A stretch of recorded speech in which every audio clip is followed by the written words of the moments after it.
Hello दोस्तों, स्वागत है आपका श्री गुरु एकेडमी में। मैं मनु वर्मा आपका शुक्रिया हार्दिक अभिनंदन करता हूं। दोस्तों, आज का हमारा टॉपिक है हिंदी पेडागोजी, पर्यावरण पेडागोजी और मनोविज्ञान पेडागोजी मिक्स। आपका टेस्ट होना है आज और बहुत ही ज़बरदस्त सेशन होने वाला है दोस्तों। इससे पहले ये आपका सेकंड पार्ट होगा, मिक्स क्वेश्चंस का आपका सेकंड पार्ट होगा। इससे पहले मैंने आपके लिए फर्स्ट पार्ट करा चुका हूँ मिक्स क्वेश्चन का, जो आप यहाँ पर जाइए, आपको आई बटन दिखेगा और आई बटन से जाकर आप उसको देख सकते हैं, क्योंकि वहाँ पर मोस्ट इंपॉर्टेंट क्वेश्चंस मैंने कराए हैं जो आपके सीटेट के लिए बहुत ही ज़्यादा लगभग आने के पूरे चांस हैं। ऐसे क्वेश्चंस मैंने कराए हुए हैं। ठीक है दोस्तों, तो चलिए स्टार्ट करते हैं। लेकिन स्टार्ट करने से पहले आप लोग एक ये क्लियर कर दीजिएगा, आवाज़ वगैरह एकदम से क्लियर आ रही है ना। और ये भी बताइए कि आप सभी लोग कैसे हैं। जल्दी से कमेंट कीजिए फटाफट से, 30 सेकंड में मुझे सारी चीज़ें क्लियर कर दीजिए, फिर मैं अपना सेशन स्टार्ट करता हूं। दोस्तों जल्दी कमेंट कीजिए सभी लोग, जितने भी लोग लाइव है ना, सभी लोग एक बार कमेंट कर दीजिए दोस्तों, सभी लोग। ठीक है, बहुत बढ़िया दोस्तों, बहुत बढ़िया। चलिए हम चलते हैं दोस्तों, डायरेक्ट सेशन पे चलते हैं। तो सबसे पहले हम यहाँ पर देखते हैं हिंदी पेडागोजी। ठीक है, हिंदी पेडागोजी को जब हम देखते हैं तो फर्स्ट क्वेश्चन हमें मिलता है दोस्तों, बहुत ही ज़बरदस्त क्वेश्चन है, बहुत ज़बरदस्त क्वेश्चन है स्पेशली सीटेट के लिए। ठीक है, राधिका शाश्वर पठन के समय विराम चिन्हों का ध्यान नहीं रखती है और उसके द्वारा ऐसा करने से क्या हो सकता है दोस्तों। राइट आंसर जल्दी से कमेंट कीजिए। कोई प्रभाव नहीं पड़ेगा, श्रोता को समझने में कठिनाई होगी, विराम चिन्ह अधिक महत्वपूर्ण नहीं है, मधुर हो सकता है। दोस्तों क्या हो सकता है, जल्दी से बताइए कि राधिका शाश्वर पठन के समय विराम चिन्हों का ध्यान नहीं रखती है, तो उसके द्वारा अगर ऐसा करने से क्या हो सकता है दोस्तों, जल्दी से बताइए, फटाफट से राइट आंसर कमेंट कर दीजिए। दोस्तों राइट आंसर क्या हो सकता है जल्दी से बताइए। तो ध्यान रखिए कि कोई प्रभाव नहीं पड़ेगा, तो ये तो आप जानते हैं नेगेटिव पॉइंट है, कोई ना कोई प्रभाव तो पड़ेगा दोस्तों, तो ये तो हो नहीं सकता। ठीक है, नेक्स्ट हम देखते हैं कि श्रोता को समझने में कठिनाई होगी, श्रोता को समझने में कठिनाई होगी, क्या ये हो सकता है? तो बिल्कुल हो सकता है दोस्तों, लेकिन क्या पता इससे भी मोस्ट सुटेबल आंसर मिल सकता है। तो पहले हम उसको देखते हैं। विराम चिन्ह अधिक महत्वपूर्ण नहीं है, भाई क्यों महत्वपूर्ण नहीं है? अगर महत्वपूर्ण नहीं है तो उनका यूज क्यों कर रहे हैं, इसका मतलब महत्वपूर्ण तो है। ठीक है, तो ये तो नहीं होगा। मधुर हो सकता है, मधुर हो सकता है दोस्तों, तो ये भी गलत है दोस्तों। क्या ऐसा हो सकता है कि इससे मधुर हो जाए, आपका जो शाश्वर पाठन है मधुर हो जाएगा? बिल्कुल गलत है दोस्तों, बिल्कुल गलत है। इसीलिए right answer option number 20 right answer, कि यदि वह विराम चिन्ह का प्रयोग नहीं करेगी तो क्या होगा, श्रोता को समझने में कठिनाई होगी, यानी कि जो सुनने वाला होगा उसको समझ में ही नहीं आएगा क्या हो रहा है। ठीक है, जैसे मैं आपको एक एग्जाम्पल देता हूं कि राम को जाने दो, राम को मारो मत जाने दो। एक मैं आपको दे रहा हूं कि राम को मारो मत जाने दो। ठीक है, इसका मतलब क्या है कि जाने दो भाई, जाने दो, मारो मत इसे। ठीक है, लेकिन अगर मैं उसी में एक विराम लगा देता हूं, राम को मारो, वहां पे कॉमा लगा दे रहा हूं और उसके बाद कर दूंगा जाने मत दो, तो इसका मतलब क्या है दोस्तों, सेंटेंस वही है लेकिन कॉमा लगाने से बहुत सारा उसका जो उसका अर्थ है वो चेंज हो जाता है, तो इसीलिए श्रोता को समझने में कठिनाई होगी। चलते हैं नेक्स्ट क्वेश्चन पर दोस्तों, विश्लेषण करते हुए चलेंगे, उससे कि आपके एक क्वेश्चन से चार क्वेश्चन बन सकें। ठीक है, अब बात करते हैं कि निम्नलिखित प्राथमिक स्तर पर पढ़ाई जाने वाली भाषा कौन सी होगी दोस्तों। राष्ट्रीय भाषा, मातृभाषा, आधुनिक भाषा, विदेशी भाषा। दोस्तों जल्दी से कमेंट कीजिए अपना राइट आंसर, फटाफट से सभी लोग कमेंट करें, सभी लोग, जितने भी लोग लाइव देख रहे हैं सभी लोग राइट आंसर जरूर कमेंट कीजिएगा, क्योंकि अपने लाइव होने का प्रत्यक्ष प्रमाण जरूर दीजिएगा, क्योंकि हम एक दूसरे को जब जानेंगे तभी एकदम से बेटर तरीके से कार्य को कर सकते हैं। तो दोस्तों राइट आंसर क्या होगा, फटाफट से कमेंट कीजिएगा। तो दोस्तों राइट आंसर क्या होगा आपका, राष्ट्रीय भाषा हो सकता है, तो आप कहोगे ये राष्ट्रीय भाषा नहीं होगा दोस्तों। प्राथमिक स्तर पर जो पढ़ाई जाने वाली भाषा होती है तो कौन सी भाषा होनी चाहिए, आपकी मातृभाषा।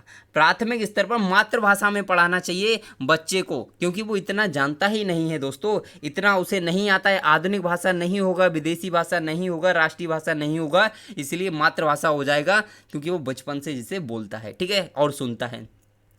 नेक्स्ट दोस्तों, हमारा नेक्स्ट क्वेश्चन है कि शिक्षण के सभी आयामों में से नियमों या सिद्धांतों को शिक्षार्थियों तक पहुंचाने का प्रयास क्या कहलाता है दोस्तों।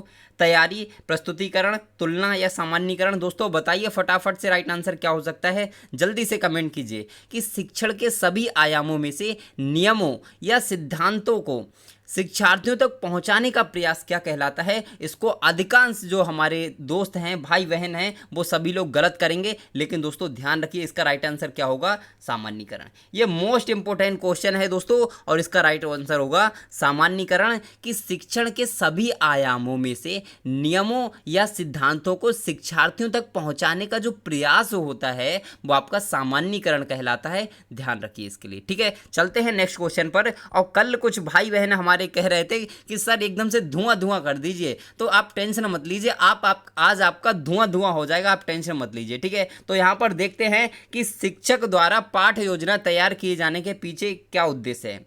प्रभावी शिक्षण, विषय का ज्ञान होना, अधिकारी का आदेश होता है, या फिर शिक्षक आलसी होता है? बताइए दोस्तों राइट आंसर फटाफट से कमेंट कीजिए। तो आपको कुछ आंसर तो फटाफट से आपके ऑप्शन कट हो गए होंगे। कौन कौन से? जैसे हम देखते हैं, पहले प्रश्न को जरूर पढ़िए। मैं आपसे 1000 बार कहता हूं कि जब आपको आंसर देना है तो आंसर देने से पहले प्रश्न को एक बार में अगर समझ में नहीं आता तो 2 बार पढ़िए, 2 बार समझ में नहीं आता 3 बार पढ़िए, पर जब तक आपको प्रश्न समझ में नहीं आता तब तक आप उत्तर मत दीजिए, ठीक है ना दोस्तों।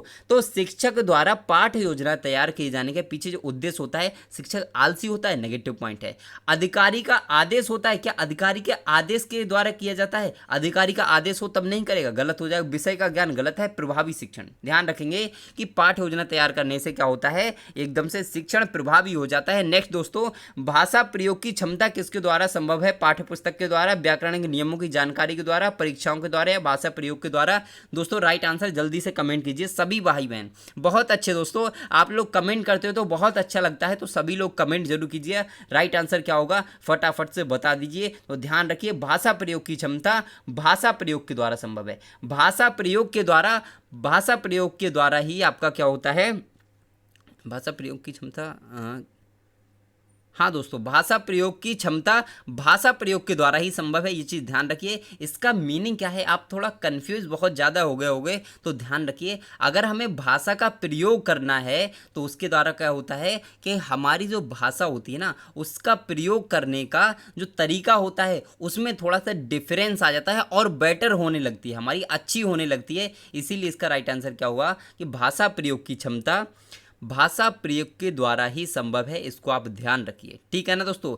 ध्यान रखिए दोस्तों। चलते हैं नेक्स्ट क्वेश्चन पर।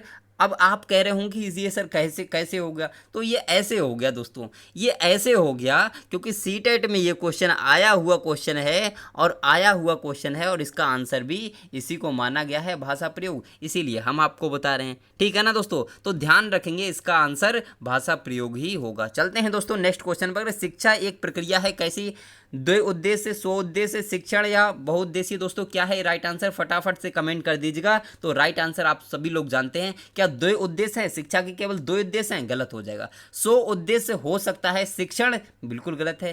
केवल शिक्षण ही शिक्षा का एक उद्देश्य नहीं है कि बच्चे को बस शिक्षण कराना है, बस कहानी खत्म, ऐसा नहीं है। बहुउद्देश्य होते हैं दोस्तों, लेकिन ध्यान रखिए एक 100 उद्देश्य होता है। जिस प्रकार की शिक्षा होती है उसमें एक उद्देश्य होता है। अगर बच्चे को डॉक्टर की पढ़ाई कराई जाती है तो उसका मतलब क्या है कि बच्चे को उद्देश्य है कि डॉक्टर की पढ़ाई करानी है, ठीक है, डॉक्टर बनाना है। अगर हमें किसी को, देखिए हर प्रकार की शिक्षा होती है, एक खिलाड़ी भी तो शिक्षा लेता है, ठीक है ना। तो वो जो खिलाड़ी शिक्षा लेता है तो वो किस लिए लेता है? वो खिलाड़ी बनने के लिए, समझ रहे ना आप उस चीज़ के लिए। तो उसका एक निश्चित उद्देश्य होता है, इसीलिए 100 उद्देश्य होता है। चलते हैं नेक्स्ट क्वेश्चन पर। हमारा नेक्स्ट क्वेश्चन है दोस्तों, ये क्वेश्चन बहुत ज़बरदस्त है कि एक शिक्षिका पूछती है कि हम भी सफल होंगे। इस वाक्य में भी लगने से, यहाँ पर जो भी लगा है ना, तो भी लगने से अर्थ में क्या अंतर आता है? तो इसका आशय है कि शिक्षिका बच्चों को क्या समझाना चाह रही है दोस्तों? भाषा की बारीकियां समझाना चाहती है, व्याकरण सिखाना चाहती है, परीक्षा के लिए तैयार करना चाहती है, अवलोकन क्षमता के अवसर देना चाहती है। चाहती क्या है? चाहती है तो बताइए दोस्तों। राइट आंसर फटाफट से आप सभी लोग कमेंट कर दीजिए, राइट आंसर क्या होगा आप बताइए दोस्तों। तो ध्यान रखेंगे, क्या व्याकरण सिखाना चाहती है? तो ध्यान रखिए, आप जो अभी पढ़ रहे हैं दोस्तों, कक्षा 5 तक के लिए जो पढ़ते हैं या फिर 8th तक के लिए पढ़ते हैं, तो उसमें व्याकरण सिखाने पर इतना फोकस नहीं दिया जाता है, ये आपका गलत होगा, ठीक है। परीक्षा के लिए तैयार करने के लिए, गलत। अवलोकन क्षमता के अवसर देना चाहती है, गलत। बच्चा अवलोकन थोड़ी ना करता है। भाषा की बारीकियां समझाना चाहती है कि भी का भी एक बहुत ही महत्वपूर्ण स्थान होता है, ठीक है, एक क्या है कि भाषा की बारीकियां समझाना चाहती है। चलते हैं नेक्स्ट क्वेश्चन पर, और हमारा नेक्स्ट क्वेश्चन है दोस्तों, क्वेश्चन है शिक्षण व्यवस्था के सभी पक्षों के व्यावहारिक रूप का आलेख ही पाठ्य योजना है। यह परिभाषा किसकी है? I.K. डेविस की, एन.एल. विनिंग की, कमला भाटिया की, या फिर डॉक्टर के कौटिल्य की? दोस्तों राइट आंसर फटाफट से कमेंट कीजिए, शायद आपको ना पता हो, पर मैं आपसे कहना चाहूँगा कि मोस्ट इंपॉर्टेंट क्वेश्चन है। आप सभी लोग बहुत ही ध्यान से इसको देखिए और देख लीजिएगा। इसका राइट आंसर है I.K. डेविस। I.K. डेविस ने कहा था कि शिक्षण व्यवस्था के सभी पक्षों के व्यावहारिक रूप का आलेख ही पाठ्य योजना है। I.K. डेविस ने कहा था, एक बार नहीं 10 बार पढ़ लीजिए दोस्तों, लेकिन इसको याद कर लीजिए बहुत अच्छे से, इसको भूलना नहीं है इस क्वेश्चन को, ठीक है। चलते हैं नेक्स्ट क्वेश्चन पर कि शास्वर पाठन का मुख्य उद्देश्य क्या होता है दोस्तों?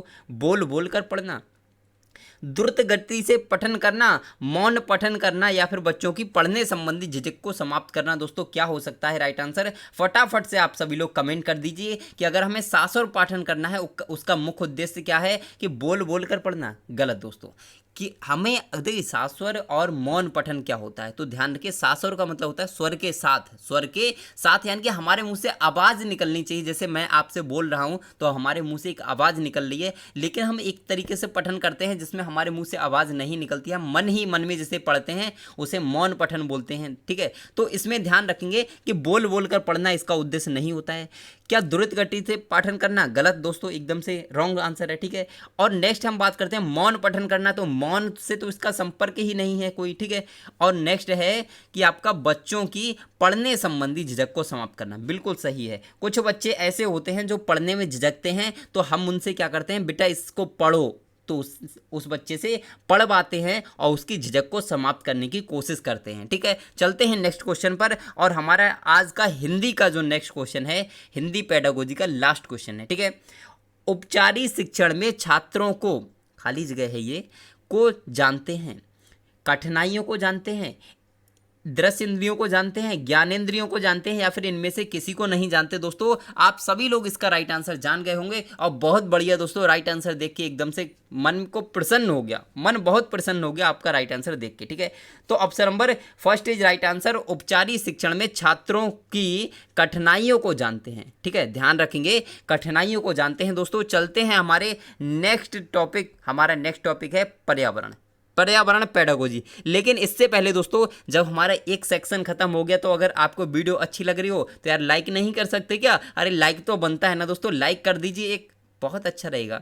मोटिवेट करना बहुत ज़रूरी है, आप मुझे ही नहीं, आप मुझे करिए या मत करिए, लेकिन ध्यान रखिए जब भी आप किसी भी शिक्षक से पढ़ रहे हैं तो कम से कम उसको थोड़ा सा मोटिवेट करने की कोशिश करिए, ठीक है। क्योंकि आप जब उसे मोटिवेट करेंगे ना, तो वो भी आपके लिए बहुत बेटर तरीके से करने की कोशिश करेगा, आपको अच्छे से अच्छा करने की कोशिश करेगा, ठीक है ना दोस्तों। तो ध्यान रखिए, हमेशा मेरी इस बात को ज़रूर गौर रखिए, ठीक है। अब हम बात करते हैं दोस्तों क्वेश्चन पर। क्वेश्चन थोड़ा लेंथी है, थोड़ा स्लाइड को छोटा कर लिया है। यहाँ पर देखते हैं कि भारत के मानचित्र में दिल्ली की स्थिति के सापेक्ष हिमाचल प्रदेश की राजधानी शिमला और मध्य प्रदेश की राजधानी भोपाल क्रमशः स्थित हैं, दिल्ली के किधर? ध्यान रखें, भारत के मानचित्र में मान लीजिए, भारत का दोस्तों इतना अच्छा तो मुझे नहीं आता बनाना, एक इस तरीके से आप समझ लीजिए कि ये आपका, एक सेकंड रुकिए, ये आपका एक क्या है, भारत है दोस्तों, इस तरीके से मान लीजिए, ठीक है। अब यहाँ पर इसको भारत समझ लिया हमने, और भारत के मानचित्र में दिल्ली की स्थिति के सापेक्ष, दिल्ली कहाँ है? दिल्ली लगभग यहाँ पे है, ठीक है। दिल्ली की स्थिति के सापेक्ष हिमाचल प्रदेश की राजधानी शिमला, हिमाचल प्रदेश की राजधानी इससे ऊपर है, ठीक है, इधर, सॉरी इधर नहीं, इधर होगी यहाँ पे, ठीक है, ध्यान रखेंगे। हाँ ये वाली यहाँ पे रखेंगे, थोड़ा सा छोटा है ना तो अच्छे से नहीं हो रहा है, तो ध्यान रखें, हिमाचल प्रदेश की राजधानी शिमला और मध्य प्रदेश की राजधानी भोपाल कहाँ होगा? तो यहाँ होगा मिडिल में, बिल्कुल मध्य प्रदेश में, ठीक है। तो ध्यान रखेंगे दोस्तों कि पूछा है किसके सापेक्ष पूछा है, ये याद रखना है। तो भारत के मानचित्र में दिल्ली की स्थिति के सापेक्ष पूछा है, यानी कि दिल्ली कहाँ है? ये है, ठीक है। और यहाँ पर बताना है किसका दोस्तों, मध्य प्रदेश और यहाँ पर हिमाचल प्रदेश, दोनों का बताना है दोस्तों, ठीक है। अब दोस्तों बताइए यहाँ पर राइट आंसर क्या हो सकता है, जल्दी से कमेंट कर दीजिएगा, फटाफट से सभी लोग कमेंट जरूर करिए राइट आंसर, जितने भी भाई बहन हैं, आपका जो भी हो, अगर गलत भी होता है ना तो टेंशन मत लीजिए कि सर मुझे नहीं आता है, गलत हो रहा है, कम से कम ट्राई तो करके देखिए, यहाँ पर कोई दिक्कत नहीं है, गलत हो जाए कोई बात नहीं है दोस्तों, ठीक है ना, लेकिन एग्जाम टाइम में आपका गलत नहीं होना चाहिए, बस यही मैं चाहता हूँ, ठीक है। अब दोस्तों इसका राइट आंसर चलिए मैं ही आपके लिए बता देता हूँ, राइट आंसर हो जाएगा option number C is right answer. कैसे होगा दोस्तों, अब यहाँ पर अगर हम देखते हैं तो दिल्ली आपका ये था, दिल्ली आपका ये था, और दिल्ली आपका जब ये था, एक सेकंड दोबारा से ही बना देते हैं थोड़ा सा बड़ा करके, ठीक है, इस तरीके से मान लीजिए ऐसे, ठीक है, कोई अच्छा नहीं बना हुआ है, लेकिन ये आपका क्या है, ये दिल्ली थी, ये आपकी क्या थी, ये आपका शिमला था, और ये आपका नीचे क्या था, ये आपका भोपाल था, ठीक है। तो ध्यान रखेंगे, अब दिल्ली के सापेक्ष पूछा था, तो दिल्ली के सापेक्ष इसकी स्थिति क्या है, भोपाल की, तो सॉरी शिमला की, तो आपका वो उत्तर में है, और आपका जो भोपाल है उसकी स्थिति क्या थी दिल्ली के सापेक्ष, तो आपका होगा दक्षिण में है, इसीलिए option number third is right answer, यानी कि option number C is right answer.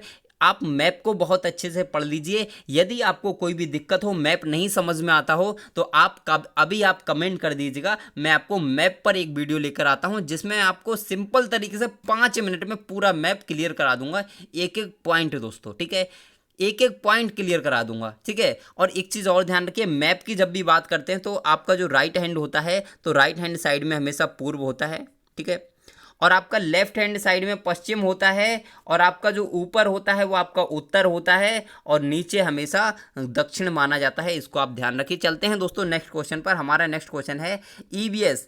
EVS जो है मतलब संक्षेपण रूप में लिखा जाता है, आप कह देते हैं ईवीएस, आप कह देते हैं ईवीएस, लेकिन इसका दोस्तों पूर्ण रूप बताइए, पूर्ण रूप क्या है, environmental skills, environmental science, environmental sources, environmental studies. दोस्तों राइट आंसर क्या है, जल्दी से कमेंट कर दीजिए कि राइट आंसर क्या है, आप सभी लोग जानते हैं option number D is right answer. कुछ लोग यहाँ पर क्या कह देते हैं, ये वाला भी सही हो सकता है, लेकिन ये सही नहीं है दोस्तों, गलत है, एनवायरमेंट साइंस नहीं होता है, एनवायरमेंटल स्टडीज होता है ईवीएस का, ठीक है। चलिए चलते हैं दोस्तों नेक्स्ट क्वेश्चन पर, हमारा नेक्स्ट क्वेश्चन है, स्लाइड को छोटा करते हैं थोड़ा, क्वेश्चन आपको दिखना चाहिए पूरा। हाँ दोस्तों, अब यहाँ पर देखते हैं क्वेश्चन के लिए। हाँ दोस्तों, निम्नलिखित में से कौन सा प्राथमिक स्तर पर पर्यावरण अध्ययन के शिक्षण का उद्देश्य नहीं है। दोस्तों जहाँ पर नहीं आता है उसको पहले ही अंडरलाइन कर दीजिए, मैंने आपसे बहुत बार बोला है, ठीक है। तो यहाँ पर देखते हैं, कक्ष में होने वाले अधिगम को विद्यालय के बाहर की दुनिया के साथ जोड़ना चाहिए। शिक्षक कक्ष में कड़े अनुशासन को सुनिश्चित करे, बच्चों को प्रश्न पूछने के लिए अवश्य प्रेरित करना चाहिए, या फिर बच्चों को अपने निकटतम परिवेश से परिचय प्राप्त करने के लिए अवश्य अभिप्रेरित करना चाहिए। दोस्तों राइट आंसर क्या हो सकता है, जल्दी से आप सभी लोग कमेंट कीजिएगा, और आपका कमेंट देख के एकदम से दिल खुश हो जाता है जब आप राइट आंसर देते हैं। सभी लोग आंसर दीजिए दोस्तों, बहुत बढ़िया बहुत बढ़िया। दोस्तों यहाँ पर बात करते हैं तो राइट आंसर क्या होगा, option number B is right answer. कैसे दोस्तों कि जो प्राथमिक स्तर पर पर्यावरण शिक्षण का उद्देश्य होता है ना, वो शिक्षक कक्ष में कड़े अनुशासन को सुनिश्चित करे, ये नहीं होता है दोस्तों, ध्यान रखेंगे। इसमें क्या पूछा है, नहीं पूछा है, इसीलिए ये होगा। कक्ष में होने वाले अधिगम को बाहरी दुनिया से जोड़ा जाए, बिल्कुल सही है। बच्चों को प्रश्न पूछने के लिए अवश्य प्रेरित करना चाहिए, बिल्कुल करना चाहिए। बच्चों को अपने निकटतम परिवेश से जोड़ना चाहिए, बिल्कुल सही है। इसीलिए कड़े अनुशासन वाला गलत हो जाएगा, ये नेगेटिव पॉइंट है, तो ध्यान रखिए। कभी आपको दंड नहीं देना है, पुरस्कार नहीं देना है, और बच्चे को किसी भी प्रकार से दर्द नहीं पहुंचाना है, आप यूं समझ लीजिए, ठीक है। किसी भी प्रकार से दुख नहीं पहुंचाना है, आप ये समझ लीजिए। जैसे आपने भगवान देखे ना, जैसे भगवान देखते हैं हमें, तो क्या होता है, हम उनके सामने कोई गलत काम नहीं कर सकते, उसी तरीके से बच्चे को एक भगवान स्वरूप मान लीजिए, और आप कोई भी गलत काम उसके साथ नहीं करेंगे, ना उसे मारेंगे, ना पुरस्कार देंगे, ठीक है, कोई भी नेगेटिव पॉइंट नहीं लगाएंगे। चलते हैं नेक्स्ट क्वेश्चन पर, हमारा नेक्स्ट क्वेश्चन है, आंचल अपनी कक्षा 5 में, आंचल अपनी कक्षा 5 में पर्यावरण अध्ययन की कक्षा में अक्सर गहन जांच पड़ताल वाले और कल्पना परक प्रश्न पूछती है।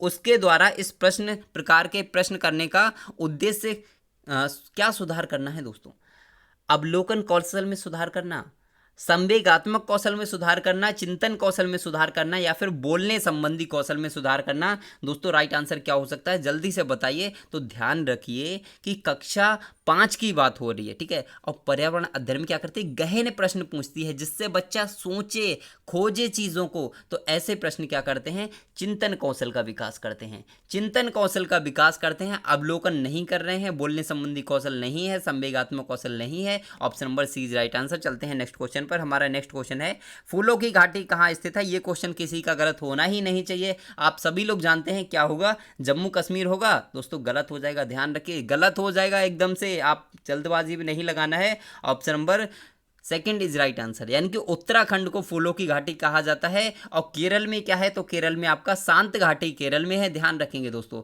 शांत घाटी केरल में है, और केरल में ही केरल को क्या कहा जाता है, मसालों का बगीचा। ठीक है दोस्तों, समझ में आया ना। चलिए चलते हैं नेक्स्ट क्वेश्चन पर। हमारा नेक्स्ट क्वेश्चन है, बहुत बढ़िया दोस्तों, हमारा नेक्स्ट क्वेश्चन है, क्वेश्चन बहुत ही ज़्यादा लेंथी है। एक होता है लेंथी दोस्तों, समझ लेना, एक होता है लेंथी और एक होता है महालेंथी। तो ये महालेंथी वाला क्वेश्चन है, ठीक है, मजाक वाली बात थी, थोड़ा हंसना भी चाहिए दोस्तों। क्योंकि देखिए हमेशा क्या होता है, जैसे एक गाड़ी होती है ना, एक गाड़ी होती है, तो गाड़ी को चलने के लिए एक पहिए की आवश्यकता होती है। उसी तरीके से सीखने के लिए हंसने की बहुत आवश्यकता होती है। जितना हम हंसते हैं उतने ही सीखने से इसका तात्पर्य होता है, ध्यान रखिए, ठीक है। हंसना बहुत जरूरी है। कक्षा 3 के शिक्षार्थियों को हमारे दोस्त पक्षी प्रकरण पढ़ाते समय नलिनी नीचे दी गई पद्धति का प्रयोग करती है। किस पद्धति का प्रयोग करती है, पद्धति है कि पक्षियों पर आधारित चित्र, वृत्त चित्र दिखाना, विभिन्न पक्षियों की तस्वीरों वाले चार्ट पर प्रयोग करना और संक्षिप्त में उनका वर्णन करना, शिक्षार्थियों को नज़दीक के पार्क में ले जाने और उनसे पक्षियों को ध्यान में देखने के लिए कहना। अब यहाँ पर देखते हैं दोस्तों नीचे, ठीक है। अब आते हैं ऑप्शन, ठीक है। स्लाइड को छोटा ही कर लेते हैं दोस्तों, ठीक है, स्लाइड को बिल्कुल छोटा कर लेते हैं। सॉरी दोस्तों, आप थोड़ा सा अपना जो है क्वालिटी बढ़ा लीजिए, थोड़ा सा दिख जाएगा उससे, ठीक है। बस ये क्वेश्चन ज़्यादा लेंथी है। यहाँ पर नलिनी किस प्रयोजन के लिए सीखने के विभिन्न उपागमों का प्रयोग कर रही है दोस्तों, बताइए। अपनी पाठ योजना का पालन कर रही है क्या, बहुबुद्धि वाले शिक्षार्थियों की विभिन्न आवश्यकताओं को पूरा कर रही है, या फिर दूसरे शिक्षकों और अभिभावकों को प्रभावित कर रही है, या फिर शिक्षार्थियों में तर्क शक्ति का विकास कर रही है। दोस्तों क्या हो सकता है इसका राइट आंसर, तो जल्दी से कमेंट कर दीजिए। आपको क्वेश्चन बहुत टफ लग रहा होगा और लेंथी भी है दोस्तों, कम से कम 5 मिनट लगने चाहिए इस क्वेश्चन में। अगर आप एग्जाम टाइम में होंगे तो आप परेशान हो जाएंगे इस टाइप का प्रश्न देखकर ही, क्योंकि लेंथी बहुत है दोस्तों, बहुत लेंथी क्वेश्चन है। तो ध्यान रखिए, ये प्रश्न पूछे तो क्या होना चाहिए इसका राइट आंसर, तो ध्यान रखिए, अपनी पाठ्य योजना का पालन करना, अपनी पाठ्य योजना का पालन करना। जो नलिनी है, नलिनी क्या है, एक अध्यापक है, और वो क्या कर रही है, अपनी पाठ्य योजना का पालन कर रही है कि किस प्रकार से उसे पढ़ाना चाहिए दोस्तों, ठीक है। बहुबुद्धि वाले शिक्षार्थियों विभिन्न आवश्यकताओं को पूरा नहीं कर रही है दोस्तों, क्योंकि वो अपने तरीके से करा रही है, ठीक है। दूसरे शिक्षकों और अभिभावकों को प्रभावित नहीं, उससे कोई मतलब ही नहीं है, और तर्क शक्ति का विकास तो वैसे ही नहीं होगा इसमें, ठीक है। तो ध्यान रखिए, option number first is right answer, अपनी पाठ्य योजना का पालन करना। देखिए दोस्तों प्रश्न कितना बड़ा था, उत्तर जरा सा है, ठीक है। तो ध्यान रखिए, बहुत सिंपल क्वेश्चन होते हैं ये, जो लेंथी क्वेश्चन होते हैं, बस लगते हैं कि ये बहुत कैसे होंगे दोस्तों। अब ये भी थोड़ा सा लेंथी क्वेश्चन है, इसको भी आपको स्लाइड छोटा ही रखना पड़ेगा, मजबूरी है दोस्तों, ठीक है।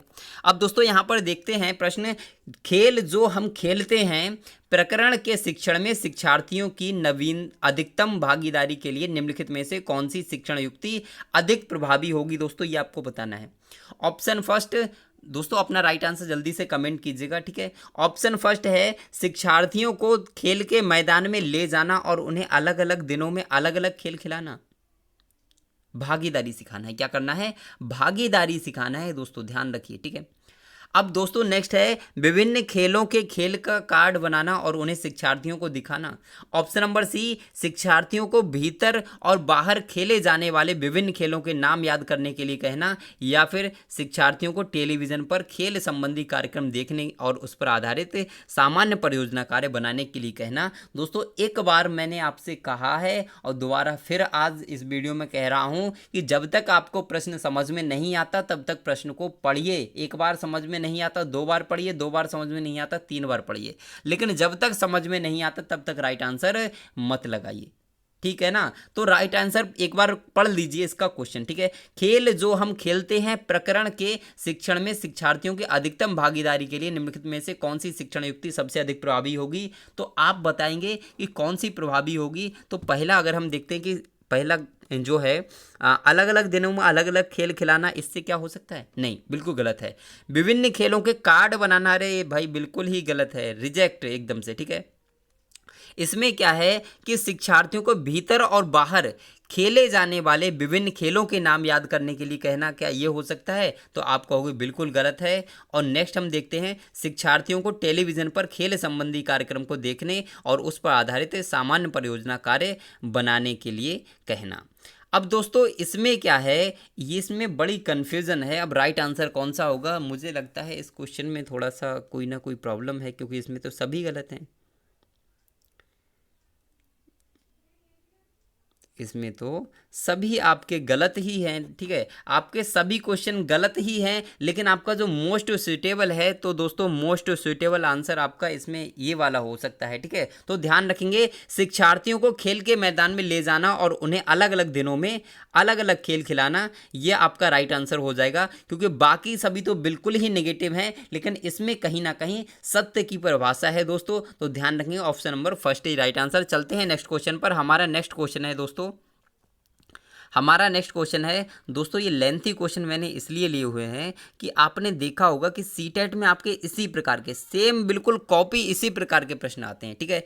तो निम्नलिखित में से कौन सा पर्यावरण की कक्षा में रूपात्मक आकलन का समुचित कार्य नहीं है? दोस्तों पाठ में दी गई महत्वपूर्ण शब्दावली की परिभाषा की व्याख्या करना, दिए गए प्रयोगात्मक क्रियाकलापों को पूरा करना और अपने अवलोकन को दर्ज करना, या फिर दिए गए प्रयोगात्मक प्रारूप के चिन्हांकन वाले आरेख बनाना, या फिर जल प्रदूषण की हानियों के बारे में चर्चा करना। तो दोस्तों क्या हो सकता है?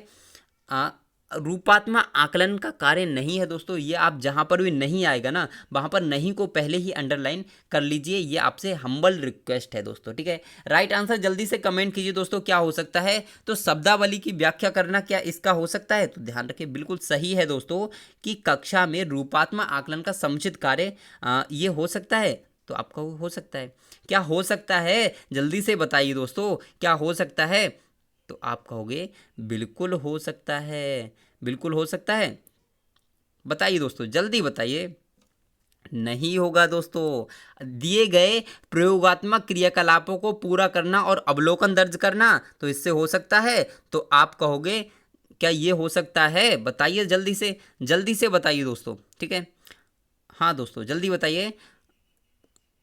बिल्कुल दोस्तों, बिल्कुल सही हो जाएगा, ये बिल्कुल एकदम से सही हो जाएगा कि प्रयोग नहीं करना है। हालांकि प्रयोग नहीं करना होता है, लेकिन क्या है कि कोई ना कोई कार्य तो दिया जाता है ना, कोई ना कोई कार्य ऐसा दिया जाता है ईवीएस में भी कि बच्चे से अवलोकन करने के लिए कहा जाता है कि बेटा तुम्हारे आसपास क्या क्या चीज़ दिख रही है, उस चीज़ों का अवलोकन करना पड़ेगा और उनके बारे में जानकारी दर्ज करनी पड़ेगी। तो एकदम से ये सही है।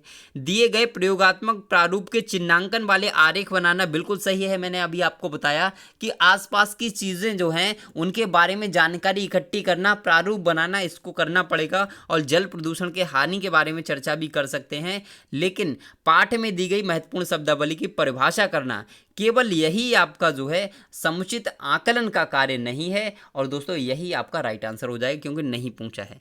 चलते हैं दोस्तों नेक्स्ट क्वेश्चन पर। हमारा नेक्स्ट क्वेश्चन है बहुत ही लेंथी क्वेश्चन और बहुत ही मोस्ट इंपॉर्टेंट क्वेश्चन है दोस्तों। मोस्ट इंपॉर्टेंट मैं आपसे कहना चाहूँगा, मोस्ट इंपॉर्टेंट क्वेश्चन, ठीक है। तो ध्यान रखेंगे आप। क्वेश्चन है, जीव जंतुओं पर आधारित पाठ को पढ़ाने के बाद शीतल कक्षा 4 के शिक्षार्थियों के लिए चिड़ियाघर के भ्रमण का आयोजन कराती है।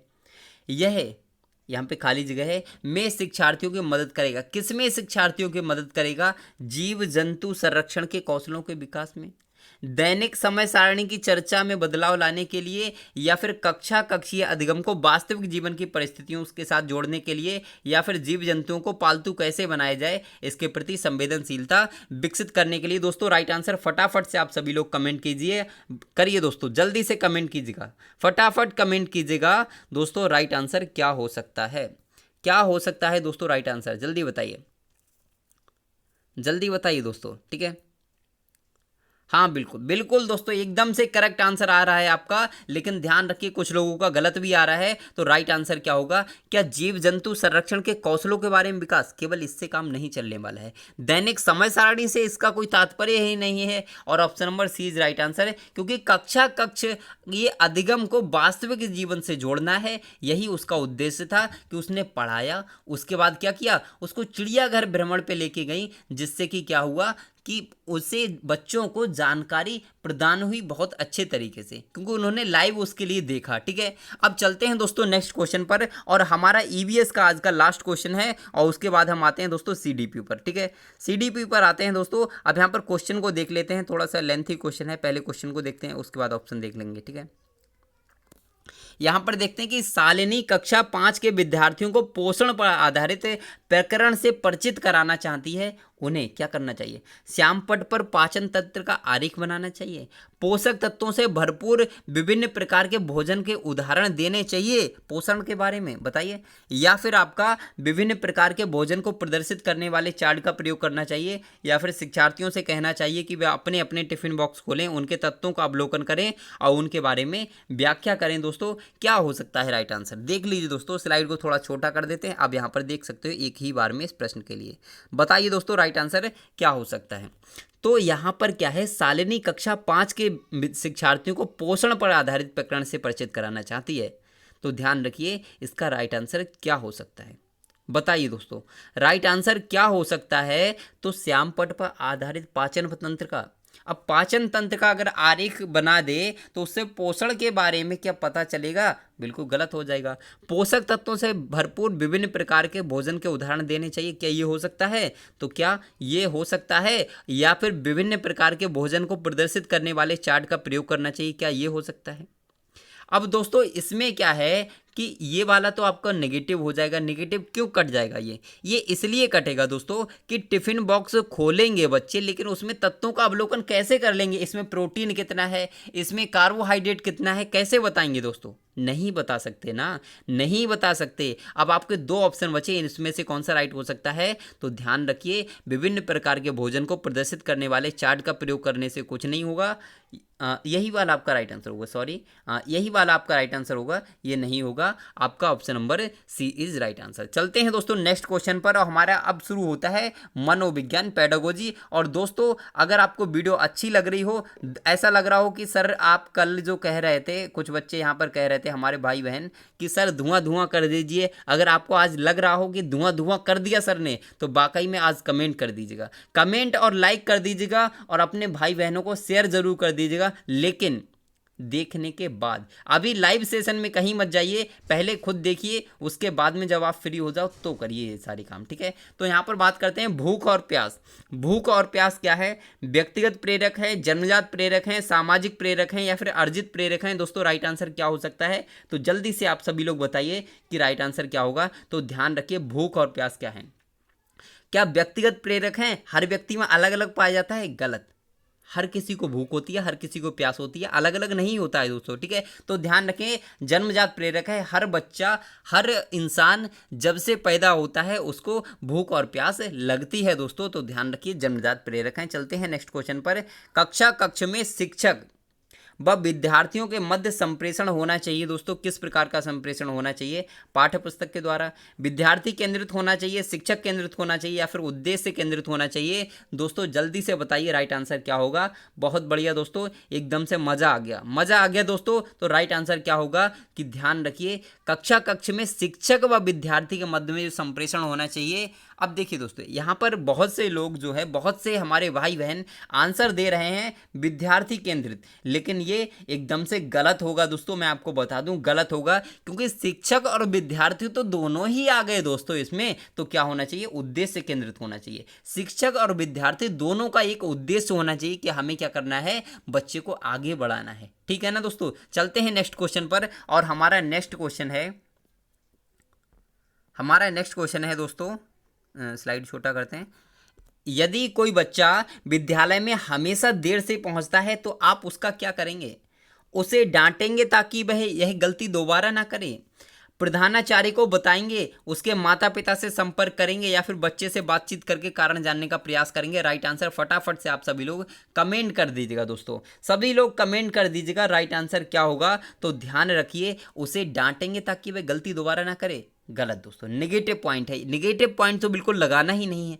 प्रधानाचार्य को बताने से समस्या सॉल्व हो सकती है, तो आप कहोगे बिल्कुल गलत हो जाएगा। उसके माता पिता से संपर्क करने से कुछ नहीं होगा दोस्तों। राइट आंसर क्या होगा? राइट आंसर क्या होगा? तो बच्चे से स्वयं हमें बातचीत करनी पड़ेगी कि बेटा क्यों देर से आ रहे हो, आपका कारण क्या है देर से आने का। तो ये आपका राइट आंसर हो जाएगा। चलते हैं नेक्स्ट क्वेश्चन पर, और हमारा नेक्स्ट क्वेश्चन आता है कि वर्तमान समय में शिक्षा का सबसे उपयुक्त उपागम क्या है? व्यवहारवादी उपागम, सृजनवादी उपागम, संरचनावादी, या फिर मानवतावादी? राइट आंसर फटाफट से आप सभी लोग कमेंट कर दीजिएगा। तो ध्यान रखिए, वर्तमान समय में अगर शिक्षा का सबसे उपयुक्त उपागम की बात करते हैं तो सृजनवादी उपागम आता है दोस्तों। चलते हैं नेक्स्ट क्वेश्चन पर, और हमारा नेक्स्ट बहुत ही अच्छा क्वेश्चन है कि स्कूलों में अधिकतर शिक्षकों में अपने छात्रों के लिए किसका सर्वाधिक अभाव पाया जाता है? स्नेह का, क्रोध का, दोषारोपण का, या फिर घृणा का? दोस्तों क्या हो सकता है? किसका अभाव पाया जाता है दोस्तों स्कूलों में?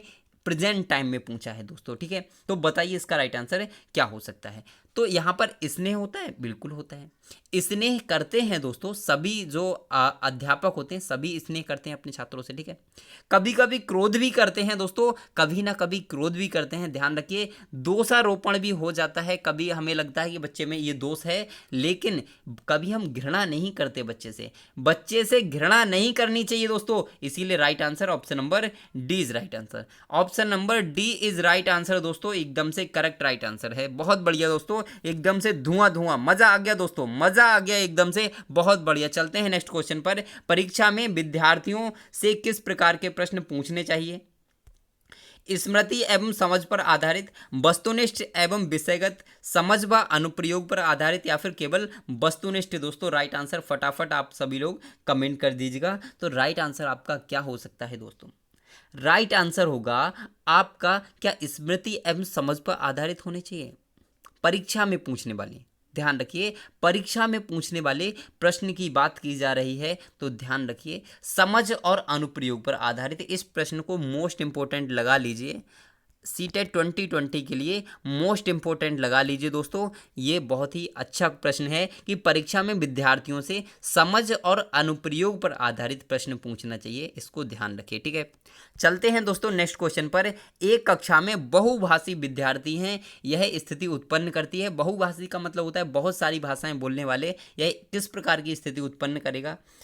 शिक्षण अधिगम प्रक्रिया में बाधा होगी, विद्यार्थियों के मध्य सामंजस्य की समस्या हो जाएगी, अध्यापक में कुंठा पैदा हो जाएगी, या फिर सीखने में समृद्ध संसाधन बनेगा। दोस्तों राइट आंसर फटाफट से दीजिए, आप फटाफट से दोस्तों राइट आंसर जल्दी दीजिए। ठीक है, अब राइट आंसर क्या हो सकता है? तो ध्यान रखिए, शिक्षण अधिगम प्रक्रिया में बाधा होगा। बहुभाषी गलत, यानी कि बहुत सारी भाषाएं अगर बच्चे बोलेंगे अपनी अपनी मातृभाषा में तो बाधा नहीं होगी। नेगेटिव पॉइंट है। विद्यार्थियों के मध्य सामंजस्य की समस्या, नेगेटिव पॉइंट है। अध्यापक में कुंठा, नेगेटिव पॉइंट है। और सीखने के जो समृद्ध संसाधन है, एकदम से करेक्ट आंसर हो जाएगा। दोस्तों वीडियो अच्छी लग रही हो ना, तब लाइक कर दीजिए दोस्तों। गले में दर्द होने लगा और आपके लिए मैं कंटिन्यू कराता रहूंगा, आप टेंशन मत लीजिए। ठीक है, आप टेंशन मत लीजिए। चलते हैं नेक्स्ट क्वेश्चन पर। यदि कक्षा में पढ़ाते समय आपको महसूस होता है कि अचानक सभी बच्चे पढ़ने में रुचि नहीं ले रहे हैं, तो आप क्या करेंगे?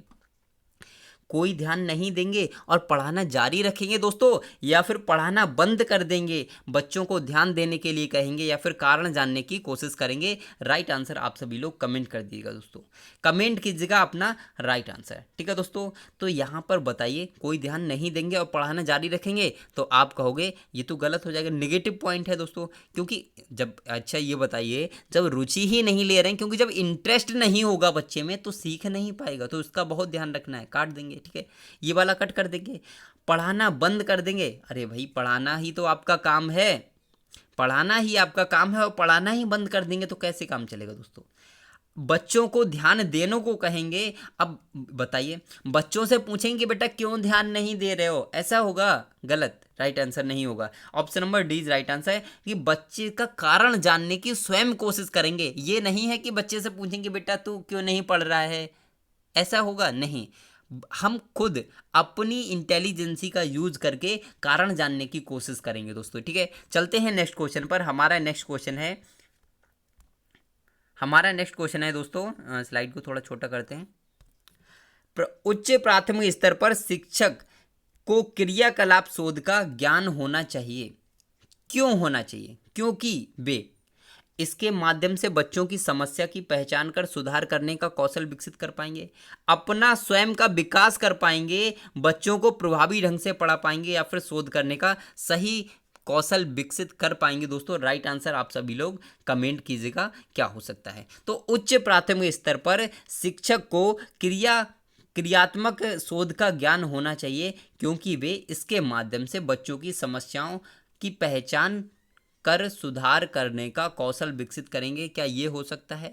या फिर अपना स्वयं का विकास कर पाएंगे? ये गलत हो जाए, नेगेटिव पॉइंट है, नेगेटिव पॉइंट है, क्योंकि इसमें सिर्फ और सिर्फ अपनी बात की जा रही है। बच्चों को प्रभावी ढंग से पढ़ा पाएंगे, क्या इसलिए होना चाहिए दोस्तों? तो आप कहोगे ये भी एकदम से सही है, लेकिन देखेंगे इसके लिए। ठीक है, शोध करने का कौशल विकसित करना चाहिए, ये गलत है दोस्तों, ये नहीं होगा। अब आपके दो बचे, यानी कि ऑप्शन नंबर फर्स्ट और थर्ड, इसमें से कौन सा हो सकता है? तो ध्यान रखिए, इसके माध्यम से बच्चों की समस्या की पहचान कर सुधार का कौशल विकसित कर पाएंगे, ये ध्यान रखिए। बच्चों को प्रभावी ढंग से पढ़ा कब पाएंगे? पढ़ा तो तभी पाएंगे ना जब बच्चों की समस्या को समझ पाएंगे। तो ऑप्शन नंबर फर्स्ट जो है वो मोस्ट सुइटेबल आंसर है दोस्तों। चलते हैं नेक्स्ट क्वेश्चन पर, और बहुत ही अच्छा क्वेश्चन है ये वाला, बहुत मोस्ट इंपोर्टेंट क्वेश्चन है दोस्तों। ठीक है, अब यहाँ पर दोस्तों एक चीज़ मैं आपसे कहना चाहूँगा कि अगर आप ये सोच रहे हैं कि सीटेट का एग्ज़ाम हटेगा तो आप बहुत बड़ी गलती कर रहे हैं। तैयारी करते रहें, आपका एग्ज़ाम 5 जुलाई को ही होगा, तैयारी करते रहें दोस्तों। और आपको सेशन अच्छा लग रहा हो तो लाइक शेयर कमेंट जरूर कीजिएगा दोस्तों। चलते हैं क्वेश्चन पर। क्वेश्चन है कि शिक्षा का अधिकार अधिनियम 2009 ने 6 वर्ष से 14 वर्ष के विद्यालय कभी ना गए अथवा विद्यालयी शिक्षा अधूरी छोड़ने वाले बच्चों को शिक्षा के मुख्य धारा से जोड़ने हेतु क्या किया है दोस्तों?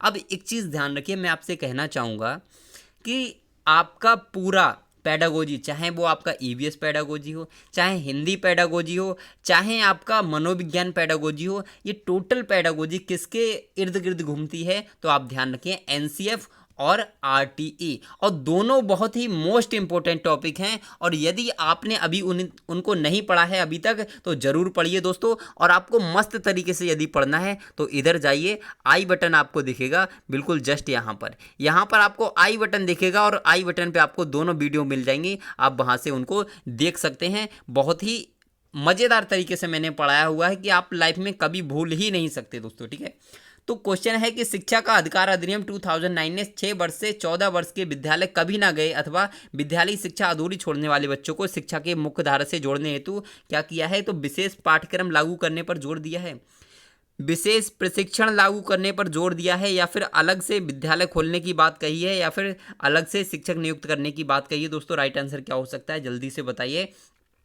तो ध्यान रखिए, ऐसे जो बच्चे हैं जिन्होंने अपनी पढ़ाई छोड़ दी है बीच में, तो उनके लिए हमारी सरकार ने क्या कहा है, जब 2009 शिक्षा का अधिकार अधिनियम लागू किया गया था, जिसे आरटीई बोलते हैं, राइट टू एजुकेशन। ठीक है, अब इसमें क्या है, इसमें कहा गया कि विशेष प्रशिक्षण लागू करने पर जोर दिया गया कि ऐसे बच्चे जो छोड़ चुके हैं बीच में पढ़ाई, उनके लिए अलग से प्रशिक्षण की व्यवस्था करनी चाहिए, ये कहा गया था दोस्तों। ठीक है, तो दोस्तों सेशन अच्छा लग रहा हो तो एक बार लाइक जरूर कर दीजिए, और आज का सेशन हम इतना ही रखते हैं और फिर मिलते हैं एक नेक्स्ट टॉपिक के साथ, और ज़बरदस्त तरीके से फिर मिलते हैं।